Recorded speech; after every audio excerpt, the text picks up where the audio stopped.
Hello guys! For today's video, magluluto tayo ng isa namang menu ay yung ating pork tofu with tausi or black beans. Ito ay madali lang gawin. Ito, nag-fried ako dito ng tofu. Ayan guys, ganyan na yung aking paghiwa sa ating tofu. Ito ay napakadali lang gawin. At pag nag-brown na ang kulay niya guys, at crispy na siya, at ito ay crispy na, ay alisin na natin sa mantika. Ayan. So, ganyan lang siya. At yung ating pork naman ang isusunod natin na ipa-fried. So, parang ganun din ang kulay. Nagbo-brown. Ayan, paghaluin lang natin yan hanggang sa maluto at mag-brown ang kulay.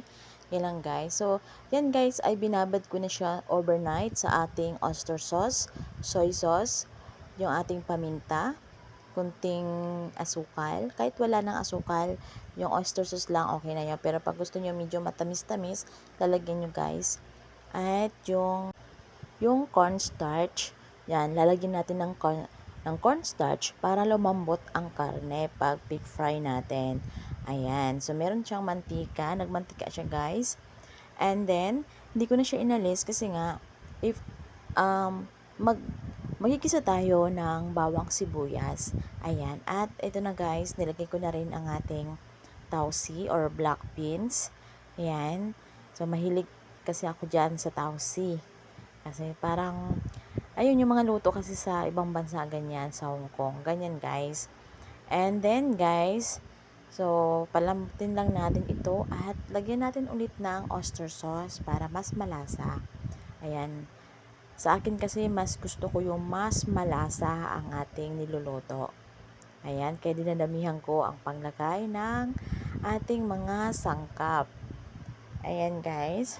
Huhintayin lang natin at nalagyan ko pa ng kunting asukal kasi parang hindi pa siya medyo may tamis. So kasi yung medyo may tamis talaga ng konti, hindi naman yung sobrang tamis, kunti lang guys. Ayan. So hintayin lang natin ito maluto.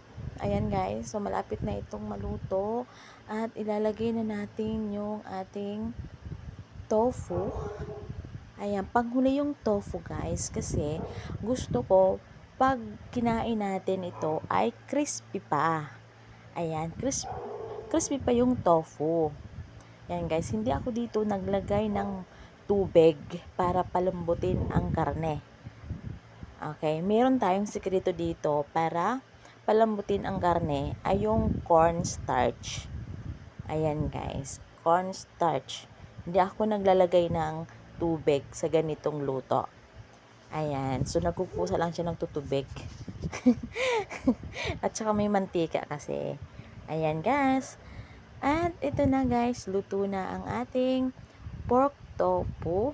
Pork tofu with tausi. Ayan. So, thank you for watching, guys. Bye-bye.